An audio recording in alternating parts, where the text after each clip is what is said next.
A little girl was thrust into a muddy quagmire by her stepmother. Despite her desperate pleas, all she received in return was the cold indifference of the woman she still called Mom. But when a millionaire suddenly appeared and helped her rise, what followed would make anyone believe that miracles truly exist in this world. Do you believe in miracles? I do. I believe they exist to remind us that good will always find its way. Today, let's listen to how it all began. What city are you watching this video from, and what time is it? By the way, if you're enjoying my videos, I'd be so happy if you could subscribe to my channel and like this video. That afternoon, the sky loomed heavy. A blanket of oppressive gray stretched over Central Park, New York. The air was still, carrying only the scent of wet earth and the chill of an imminent storm. Lily, 8 years old, sat in her wheelchair, her slender hands clutching an old, threadbare doll, the only thing left of her deceased mother. Her floral dress fluttered in the wind, its hem brushing the cold metal frame.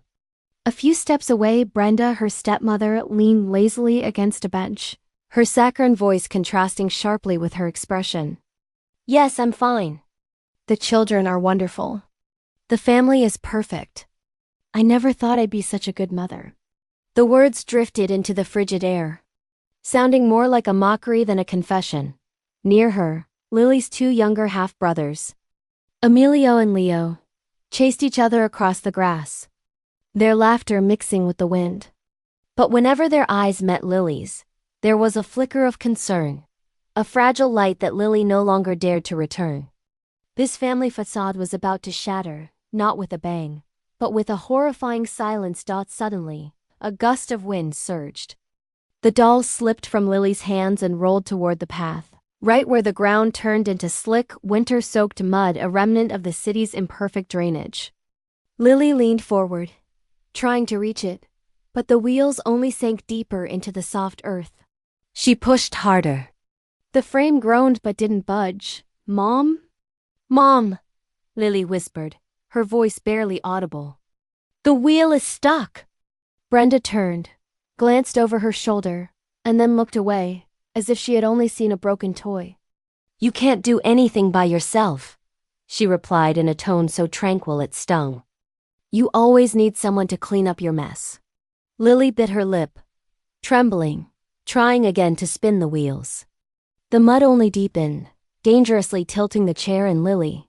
Brenda approached, her expensive Manolo Blahnik heels sinking into the wet ground with a dull squelch.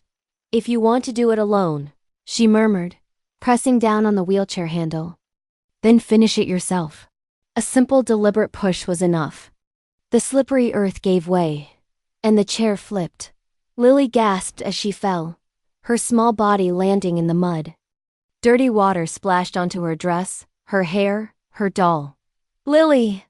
Emilio was about to run toward her. Stay there. Stay right there, Brenda ordered, turning with eyes sharp as glass. Her voice froze both boys in their tracks. She needs to learn. Always so fragile. How will she grow up like this? Passersby glanced over but turned away just as quickly. No one stopped. Then the first heavy, unhurried drops of rain began to fall, spreading the puddles wider and darker. Lily tried to get up, but her legs wouldn't obey. Her voice was weak, almost lost under the rain. Please help me. But right at that moment, brakes screeched nearby. A black Mercedes S-Class pulled up to the curb. A man stepped out, his Brioni shirt already damp. Jonathan Sterling, founder of the Morning Step Foundation, had just left a board meeting and was heading home. He didn't hesitate. He ran directly toward her, kneeling down with both knees sinking into the mud. He placed a firm hand on her shoulder. Are you okay? His voice was deep, gentle, and warm. Lily felt her lips tremble faintly, her eyes wide with fear. Don't be afraid, he said softly. I'm here to help. He lifted her from the puddle, returned her to her wheelchair, and placed his expensive suit jacket over her small figure. When he looked up, he met Brenda's eyes, a woman in a white coat standing in the rain, not even bothering to cover herself. Thank you, Brenda said in an even tone. She just wasn't careful. Sterling held her gaze for a moment. Thank you? There was something inscrutable in his expression. I see, he murmured. Still, it's strange, isn't it? A child falls in the rain, and no one moves to help. His lips tightened. He said nothing, turning back to Lily. He asked in a low voice, Where do you live, sweetie? Trembling, she pointed. At the end of this street, number 18. Then allow me to take you home. Brenda opened her mouth to object, but Sterling was already guiding the wheelchair forward, slow, firm, protective. Emilio and Leo followed in silence, heads bowed. They stopped in front of a white, classic Upper East Side mansion on the edge of the street-wide gates. Stately portico, but no trace of warmth, no flowers, no laughter. Brenda opened the door and turned sharply. Thank you, but that will be enough. Sterling knelt once more, adjusting the coat around Lily's shoulders. You should change into something warm, he said gently. You don't want to catch a cold. Thank you, sir, she whispered. The words were fragile but real, like a single thread connecting two strangers. As he walked away, he looked back one last time. The door had closed behind them. Muffled voices rose, Brenda's sharp tone, the restrained sob of a child. He stood in the rain for a good while. The porch light shone dimly, illuminating the empty wheelchair they had left at the entrance. Something inside him stirred, a certainty that this had not been just a fall.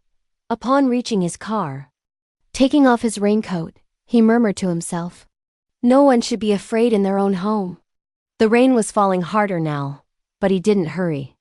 The image of the little girl in the mud persisted before his eyes, fragile, silent, but more worthy of being saved than anyone. And somewhere deep in his mind, a silent decision took root. He would find out who that girl really was. But that night, Lily's life changed forever, not because someone pitied her, but because a man chose to stop in the rain. The rain had ceased when Sterling's car stopped in front of the white mansion at the end of the street. A golden light spilled from the portico, outlining the proud, elegant edges of the perfect house, still and cold, as if built to be admired, not lived in. Brenda stepped out first, shaking a few drops from her shoulder. Every movement was precise, measured. She offered a polite, too-practiced smile. Thank you for your help, she said softly, her tone gentle but cautious. What happened before was just a small accident. I'm sorry you had to see that. Sterling didn't reply immediately.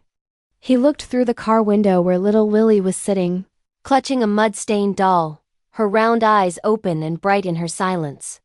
He felt something, a kind of quiet fear, like a sound trapped underwater. It was no bother, he finally said, his gaze still fixed on the girl. When a child falls, an adult should help them up. That's all. Brenda smiled again, though her eyes remained cold. Of course. No, thank you again, but I can manage things from here. Sterling nodded, but the unease persisted in his chest. He looked at the bright house, so impeccable it seemed artificial, and realized that, sometimes, silence is the most delicate thing of all. He stepped out and gently guided Lily's wheelchair up the ramp.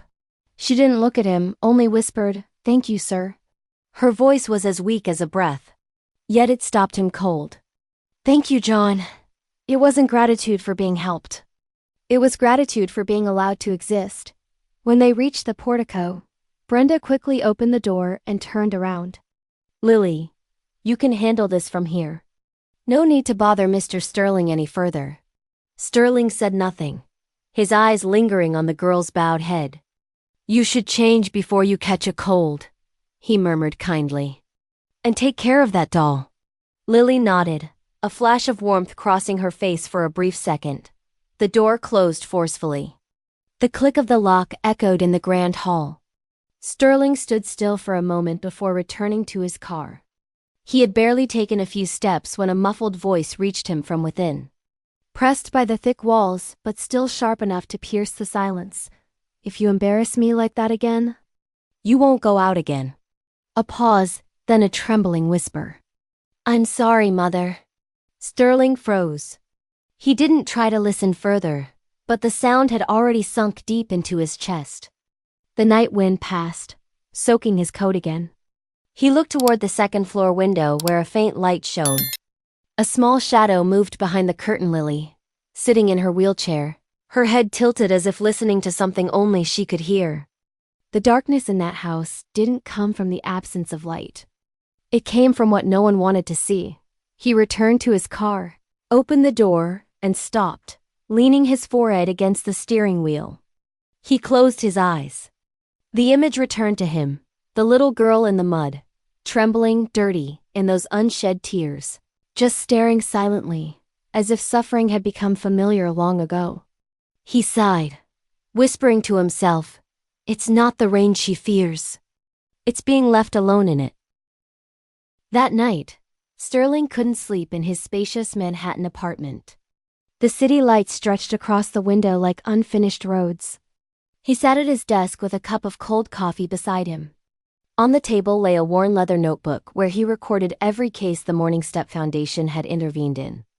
Each page told a story, a child, a life pulled from the shadows. Sterling opened the notebook, but instead of writing, his hand distractedly drew a wheelchair and the raindrop memories surfaced unbidden. At 12, Sterling himself had been left behind in a storm at an orphanage.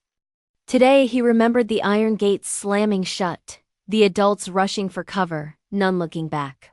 That wet coldness, the mixture of mud and tears, that feeling had never left him. Perhaps that's why he stopped his car today. Perhaps, he said, not out of pure kindness, but because in the girl's eyes, he saw his own past looking back at him. Near midnight, he called his assistant, Grace, a sharp, middle-aged woman who understood him without needing words. "Grace, I need you to find something for me in the morning." About the girl. Her name? Her voice was calm, intelligent. "Yes, I want everything." Her name, her family, her background, and the woman who was with her. "I'll have it before noon, sir." Sterling hung up, then looked out the window. The rain had completely stopped. The city glittered below. Yet, in his mind, a single dark spot remained. A wheelchair in a park. A mud-stained doll. And eyes too scared to ask for help. Before we continue, please take a moment to leave a comment about this story and rate it from 1 to 10. How are you feeling? If there's anything you'd like to share, I'm always here to listen. I hope you find a moment of peace and reflection as you follow this healing story and its journey of courage and justice. The next morning, Grace brought the file. Sterling's eyes froze the moment he read the name at the top, Lily Thompson. A faint pang of grief spread across his chest. Thompson, he knew that name. Jack Thompson, his old friend, the man who had co-founded the Morning Step Foundation with him. The one who once said, "If I ever go, I just want my daughter to grow up knowing kindness." Sterling turned the page. Jack had died in a tragic accident 3 years ago. All his assets, his company shares, his stately Hampton summer home all had passed to Brenda Hayes, his second wife, formerly his personal assistant. The final page showed a family photo. Brenda in a white designer dress, standing next to Jack and a much younger Lily, her face already showing a trace of disquiet. Sterling stared at it for a long time, and everything became clear, like the sky after a storm. Jack had trusted the wrong person, and the girl was paying the price. Grace's voice broke the silence, cautious but firm. "What will you do, Mr. Sterling?" Sterling closed the file. "I don't know," he said softly, "but I won't stand idly by." He reached for his old leather notebook, turned to a fresh page and wrote his first line. Slow and deliberate. Some children suffer not because they are unloved, but because they were born into the wrong hands. He put down the pen and looked out the window. The morning sky was surprisingly clear, but in his mind, he still heard the echo of last night's rain, a silent reminder that sometimes, all it takes is a crack to reveal everything hidden in the darkness. Mornings at the Thompson mansion always began the same way. The automated scent of freshly sprayed roses and the constant tap-tap-tap of Brenda's heels on the marble floor. The house was designed to leave no space for noise. Everything was polished, impeccable, exact. Even the silence felt like part of the decor. Lily sat alone in her room upstairs. The room was bright, full of toys, books, a new tablet, and shelves of expensive dolls. Yet, she didn't touch any of them. On her desk was a stack of sketch paper and some dull-pointed color pencils. She was drawing a bird with open wings, soaring through the rain. Beneath it, a trembling bridge was taking shape, and from the clouds above, a hand reached out. The door creaked open. Brenda's heels stopped at the threshold. "Hello. You haven't changed yet." Her voice was cold, sharp as the air conditioning. "I was just sketching a little." "Sketching at this hour?" "You are supposed to be ready for breakfast." "My guest doesn't like to see a mess today." Brenda stepped in, her gaze sliding over the half-finished drawing. She tilted her head slightly. "What is this? A bird?" "I think it's looking for a place to glide." "Gliding." "Birds don't need anyone's hand to glide." Lily held up the paper, studied it for a second, then set it down. "These things aren't realistic, Lily. You need to see life as it really is." She turned and left, her heavy perfume lingering in the air. When her footsteps faded, Lily exhaled. Her small hand still gripped the pencil so tightly her knuckles were white. Downstairs, the dining room gleamed with morning light. Brenda sat at the head of the table with a steaming cup of coffee and her phone open to the day's schedule. Emilio and Leo ate their toast in silence. "This afternoon, I have a meeting with partners at the convention center," she said without looking up. "You two come back early." "And Lily?" The girl looked up. "Stay in your room. Don't bother anyone." "Yes, Mother." Her answer was barely a whisper. Brenda nodded, as if that ended the conversation and the entire morning. Lily stayed upstairs. The sunlight streamed through the grand window, yet the room felt cold. She left her unfinished sketch on the windowsill, watching the light pass through it. When the wind blew, the paper trembled as if it wanted to leave. A soft knock sounded. Mrs. Clara, the elderly housekeeper, peeked in. Her kind face was wrinkled, her tired eyes still warm. "Have you eaten anything, dear heart?" she asked softly. "I'm not hungry." She entered, placing a small tray on the table. "I know, but I just baked some cookies. They're better than the store-bought ones." Lily looked at the tray, then at her. "Mom doesn't like me to eat between meals." "Well, she's not home now," Clara said with a wink, putting a finger to her lips. "Our little secret, yes?" Lily felt a faint smile flicker, the first of the day. "Thank you, Clara." She sat beside her, looking at the drawing. "You like drawing birds, don't you?" "Yes. I guess they aren't afraid of the rain." "Such a sweet child," Clara murmured lovingly. "Even birds need shelter." "But you know what? If someone gives them a hand, they can soar even higher." "Yes." Lily didn't say anything after a moment. Clara added, "If someone is kind to you, don't be afraid to accept it. No one deserves to stay cold forever." Then she left. The door closed gently, leaving behind a fragile warmth. Something close to what people might call love. Later that afternoon, the sunlight streamed through the windows as Brenda returned, her heels clipping the marble like a metronome. She took off her jacket, checked her reflection, adjusted her lipstick, and went upstairs. Lily's door was ajar. Brenda pushed it open and saw the girl sketching again, the pencil moving quickly. The new drawing showed a woman pushing a wheelchair in the rain, a small figure behind her looking at the gray sky. Brenda frowned. "What is this?" Lily startled, trying to cover the paper. "It's just a drawing." "Of no one." Brenda took the sheet, examined it, and then tore it in two. "You're imagining too much. The world isn't as kind as you think." The torn paper fluttered to the floor, soaking up a growing circle of spilled tea. Lily didn't move to pick it up. Her small shoulders trembled. Something broke inside her, not because the drawing was gone, but because she realized her very dreams weren't allowed to exist. Night fell, and laughter filtered from the living room, the clinking of glasses, Brenda's voice mixing with that of guests, and the scent of red wine. "She's much better now," Brenda said, smiling at her audience. "I take care of her every detail." Being a stepmother isn't easy. Polite laughter followed. No one knew that upstairs, a girl sat alone in the dark, painstakingly taping the torn pieces of paper back together. But across town, Sterling sat in his office under the amber glow of a desk lamp. The latest report from the Morning Step Foundation lay open before him. A line was underlined in red: funding shortfall for the Mobility Challenges Children Rehabilitation Program.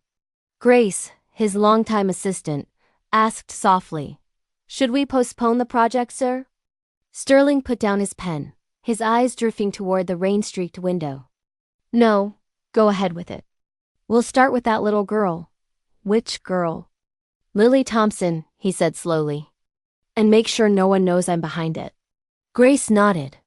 She had worked with him long enough to understand that whenever Sterling spoke of a child with that tone, the decision was final. He opened his leather notebook and wrote a single line.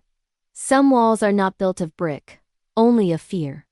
And sometimes, all it takes to open them is a pair of warm hands."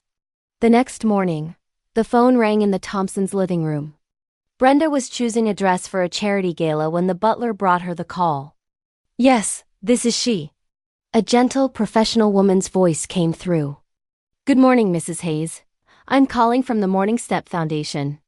We have a fully funded rehabilitation program for children, and we'd like to invite young Lily to our upcoming session." Brenda paused, then smiled faintly.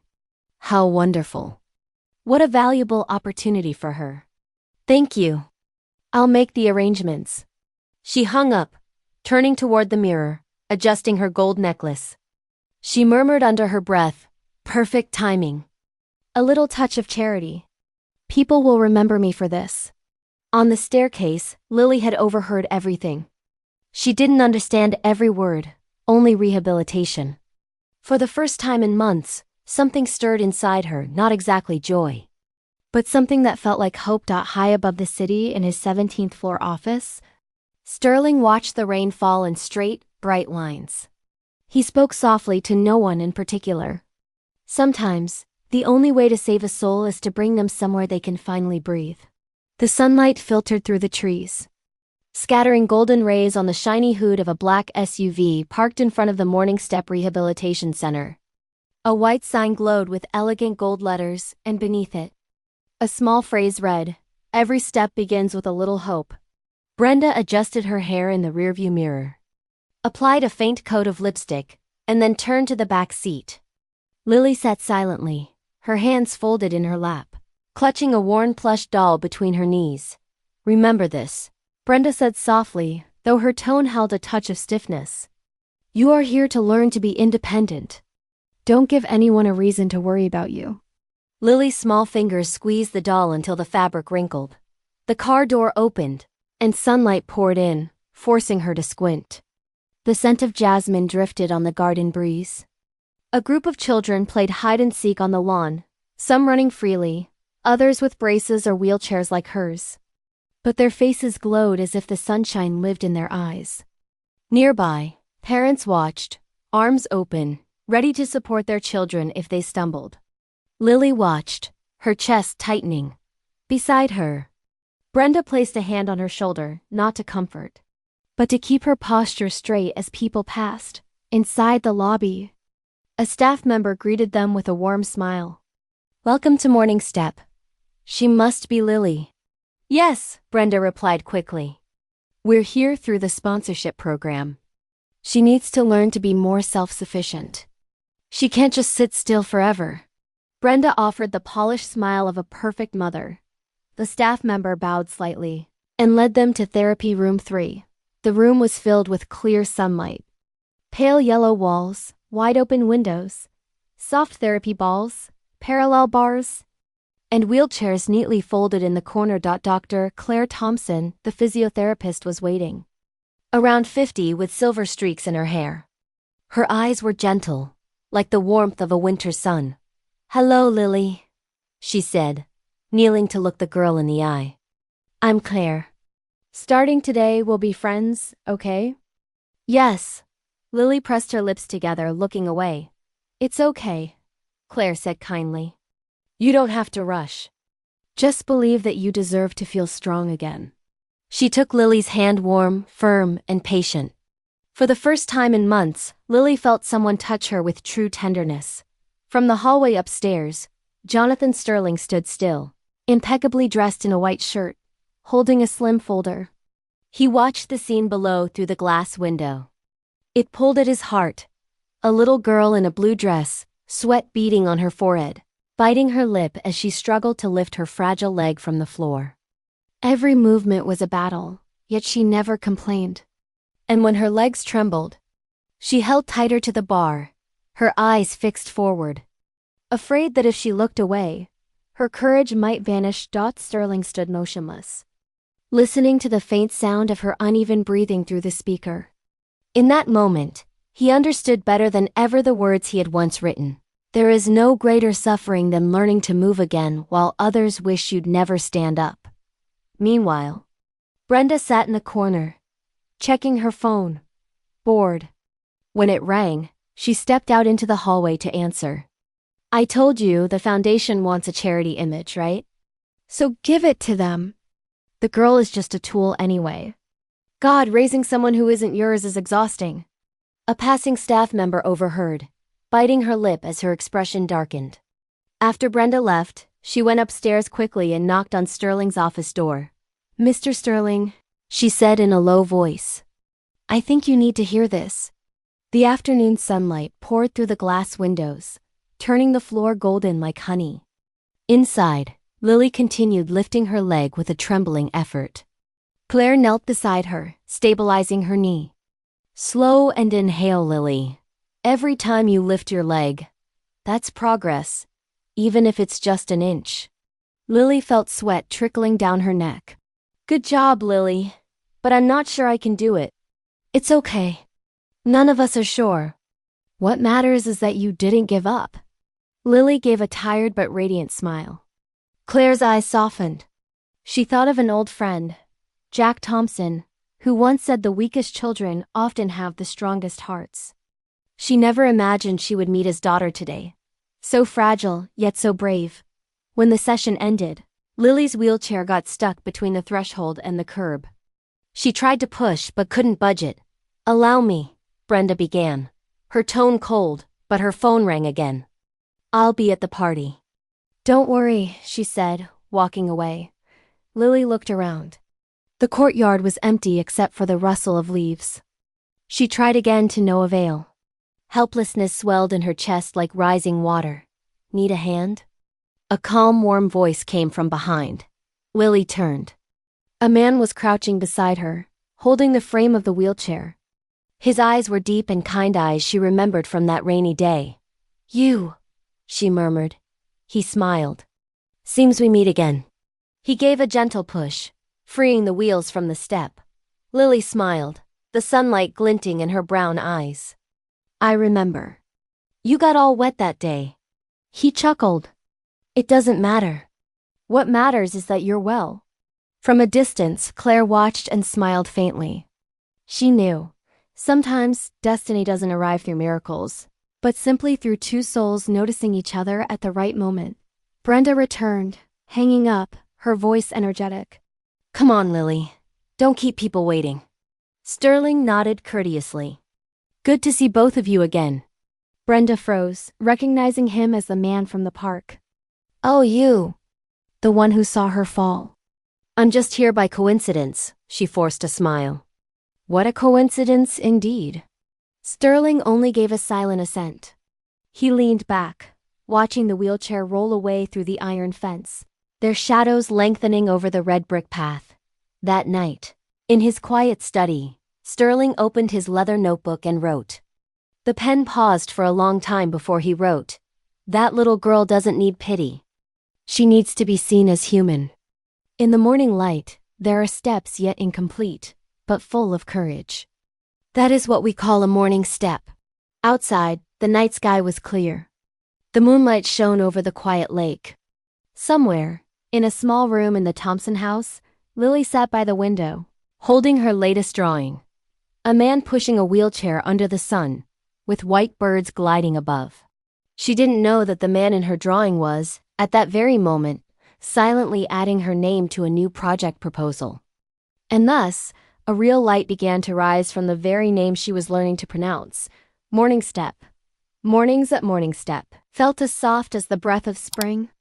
Golden sunlight poured along the long corridors where children practiced walking, raising their heads, learning to see the world without fear. Since the day he met Lily again, Jonathan Sterling had been coming here more often. He never formally introduced himself. He just said he was a friend of the foundation. No one asked further, and he never felt the need to explain. The man conveyed a kind of calm that made people feel respected rather than judged. Lily wasn't afraid of him. She noticed that whenever he was around, the room seemed a little warmer. He often asked simple, almost nonsensical questions, but they made her feel seen. "Do you know why this place is called Morning Step?" he asked one afternoon as they sat under the portico. She thought for a while, then shook her head. "Why?" "Because everyone deserves a morning to step out of the darkness," he answered. She tilted her head, considering, then smiled softly. "Just like me?" Sterling didn't reply, just looked at her with gentle eyes, as if some buried part of his own memory was quietly healing through her. The days passed and their bond deepened in silence. Lily told him small things. The sparrows perched on the fence. The smell of Mrs. Clara's hidden cookies. Or how her two younger half-brothers finally dared to laugh with her when their mother wasn't around. "The thing I like most is drawing," she said, running her fingers over a color pencil. "Because when I draw, I can go anywhere without taking a single step." Sterling chuckled. "That's a great philosophy." His eyes sparkled. "Do you think people can glide with their imagination?" He looked toward the window where the leaves danced in the wind. "Yes, but only if they believe someone is waiting for them when they land." That answer made Lily quiet for a moment. Then, almost whispering, she asked, "Do you have someone waiting for you?" Sterling froze. Years had passed since anyone had asked him that. He exhaled slowly, his voice softer now. "No, not anymore. Maybe once, but I walked right past without stopping." She sensed his eyes wandering in the distance. "I don't wish to glide. I just wish someone would wait for me at the end of the path." The words were light as air, but they cut deep. A long time ago, as an abandoned boy, Sterling had wished for the same thing, that someone, anyone, would stay. But not everyone was happy with their connection. At home, Brenda began to notice changes in her daughter, Lily. Lily talked more, smiled more, and often mentioned the man at the center. Every time she did, Brenda's voice tightened like an overtuned violin. "How many times have you seen him?" "I don't recall. He just asks how I am." "That's enough. I don't want you getting attached to strangers." "But he's kind." "No one stays kind forever, Lily, especially when there's nothing in it for them." Lily fell silent. Her mother's words sank like a stone, shattering the fragile seed of trust that had just begun to grow. A few days later, Brenda met with Mrs. Clara, offering a practiced smile. "I think Lily should take a few days off. She's been relying too much on the center." Clara blinked, surprised. "But she's making remarkable progress." "Thank you. But I know what's best for my daughter." From then on, Lily was only allowed to visit Morning Step 3 times a week. The other days, she sat by the window, waiting for something she couldn't name. Sterling noticed her absence. The therapy room felt empty without her giggles, the silent laugh when she missed a movement. Even the drawings on the hallway table stopped appearing. That night, he called Claire. "Where is Lily?" Claire sighed. "Her mother said she needs rest, but I think something is wrong. The girl seems very sad." Sterling didn't reply immediately. He knew the truth, but he wouldn't confront Brenda directly. What Lily needed wasn't another battle. She needed someone quietly on her side. He stood by his office window as the waning light brushed his graying hair. A long-buried anger stirred within him, a feeling he thought he had forgotten. Instead of going home, he chose another path. "Claire," he said softly, "I'd like to send her something." That night, Lily heard a knock at her bedroom door. Mrs. Clara entered, carrying a small box wrapped in white paper. "This arrived for you. It has no name. But I think you know who it's from. The girl opened it carefully. Inside, there was a small finely crafted silver pin shaped like a bird with its wings wide open, ready to glide. Attached was a note. Don't stop drawing. Your wings are stronger than you know. Lily held the pin, her small fingers tracing the cold metal. It was a secret, a connection that Brenda could never touch. Her small smile returned, fragile but real. Meanwhile, Sterling's plan went into motion. He didn't use lawsuits or angry words. He used what he knew best: finance and strategy. The staff member who overheard Brenda's cruel words provided the necessary evidence. Sterling didn't go to the police. He went to the courts with a petition for emergency guardianship based on the psychological and financial abuse of an incapacitated minor, bolstered by Jack Thompson's own will, which stipulated specific conditions for his daughter's care. The court process was swift and discreet. Sterling's team was thorough, professional, and devastating. Brenda, who was too busy planning her next charity gala, was blindsided. She arrived home one afternoon to find two serious-looking lawyers and a court-appointed social worker waiting. Mrs. Hayes, the lead lawyer said, holding up a thick document. Based on documented negligence, financial mismanagement of the Thompson Trust, and proven emotional abuse, the court has granted temporary emergency guardianship of Lily Thompson to Mr. Jonathan Sterling, per the contingency clause in your late husband's will. Brenda's polished smile finally shattered. You can't do this. I'm her mother. You are her stepmother, Mrs. Hayes, and your actions have proven you unfit for custody. The scene that followed was not dramatic, it was quietly final. Brenda screamed, threatened, and wept. But the verdict was sealed. The court order was executed with the chilling efficiency of the American legal system. The next day, Lily was quietly moved out of the mansion. The silence in the house became permanent. Brenda was left alone with the echo of her own ambition. Lily was taken to a new home, a quiet, sunlit apartment near the Morning Step Center, with a beautiful garden and a room filled with sketch paper and new, bright color pencils. She was scared, but Sterling's familiar calming presence was a constant anchor. Where am I going to live now? She asked him one afternoon, holding the silver bird pin. Sterling knelt down, his eyes filled with the warmth of a winter sun. You're going to live where you belong, Lily. Somewhere safe. Somewhere kind. He didn't promise her a fairy tale, but a safe space to grow. The following week, on her first morning in the new apartment, Lily was woken by the soft sound of birdsong. She looked out the window. Down in the garden, a beautiful majestic oak tree stood, its branches heavy with snow and new buds. She reached for her notebook and began to draw the oak tree, the rising sun, and a small figure not in a wheelchair, but standing on two legs, holding the hand of a tall man, looking up at the morning sky. That day, Lily took her first unassisted step inside her new home. It was wobbly, imperfect, and only lasted a second, but it was real. She wasn't alone.